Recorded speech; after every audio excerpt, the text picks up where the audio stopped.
Assalamualaikum warahmatullahi wabarakatuh. Perkenalkan, nama saya Satrianti. Saya dari kelas Matematika 19B dengan NIM 10536110339. Baik, pada kesempatan ini saya akan membawa materi peluang. Apa sih yang akan kita pelajari pada bab peluang? Pertama, kita akan membahas pengertian peluang, kemudian saya akan membahas dua jenis peluang. Dua jenis peluang itu apa? Yang pertama ada peluang klasik, kedua ada peluang empirik. Kemudian yang ketiga, saya akan membahas sedikit soal tentang peluang klasik dan peluang empirik. Mari kita bahas. Baik, mari kita bahas apa sih itu peluang? Peluang adalah besarnya probabilitas atau kemungkinan berlangsungnya suatu kejadian.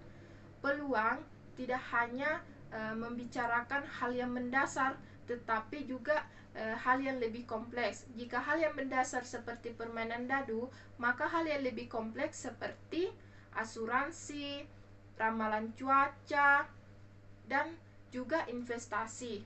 Dan masih banyak hal-hal kompleks lainnya.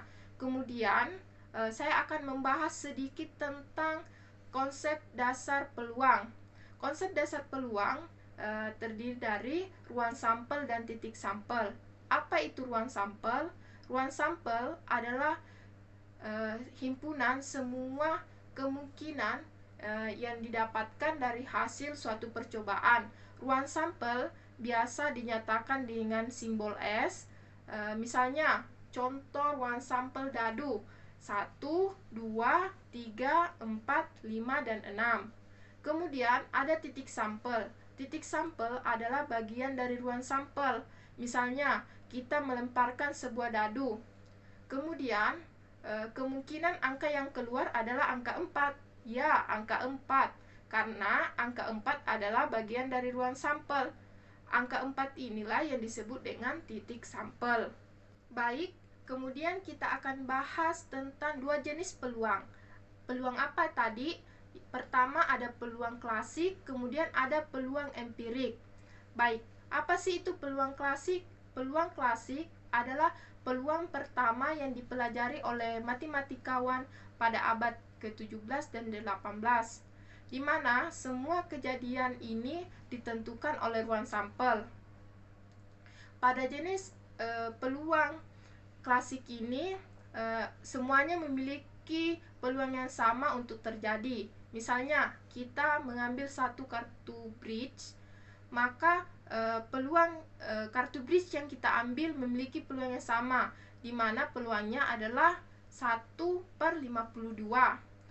Secara matematisnya, peluang klasik dapat dirumuskan menjadi peluang A sama dengan banyak kejadian A dibagi banyak ruang sampel. Kemudian, mari kita bahas contoh peluang klasik.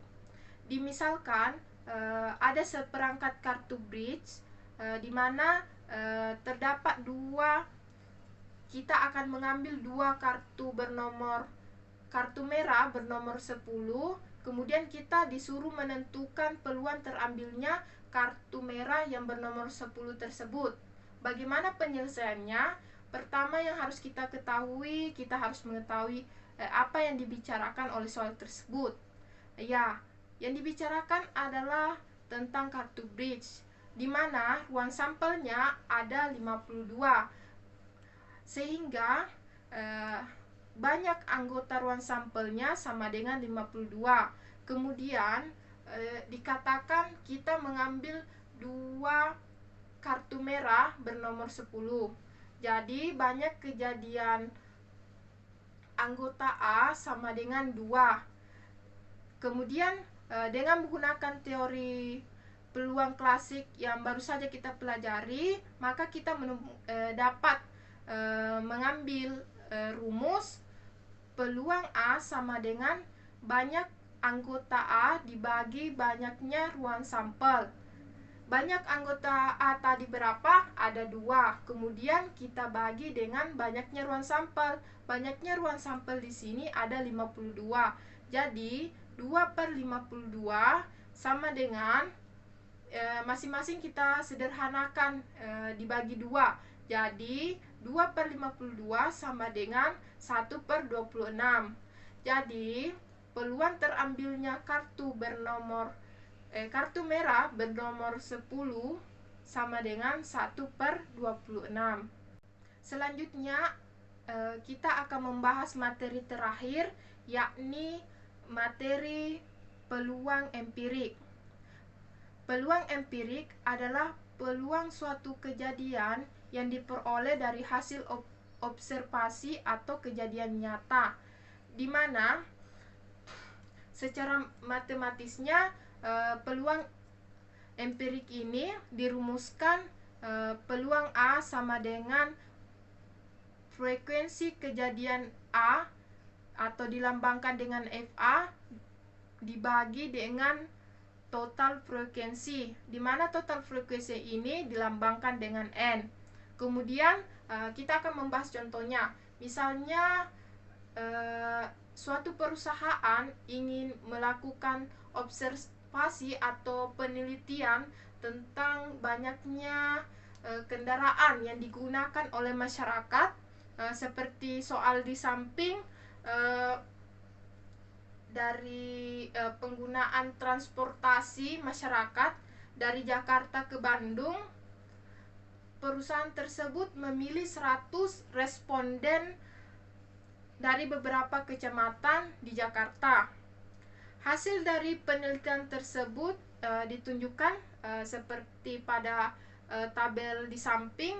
Kemudian tentukan peluang masyarakat yang memilih mobil umum untuk digunakan dari Jakarta ke Bandung.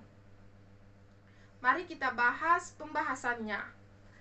Jika A adalah kejadian masyarakat umum yang menggunakan transportasi mobil umum, maka ini disebut dengan frekuensi A. Jumlahnya di dalam tabel tersebut ada 15. Kemudian kita dapat menentukan kejadian A dengan menggunakan rumus peluang empirik, di mana rumus peluang empirik adalah frekuensi terjadinya kejadian A dibagi dengan total frekuensi, di mana jumlahnya ada sama dengan 15 dibagi 100 sama dengan 0,15 atau 15%. Jadi peluang masyarakat yang memilih mobil umum dari Jakarta ke Bandung sebanyak 0,15 atau 15%. Itulah dua jenis materi peluang. Mohon maaf bila di dalam penyampaian video ini terdapat salah kata atau ada miskomunikasi. Saya memohon maaf sekali lagi. Wassalamualaikum warahmatullahi wabarakatuh.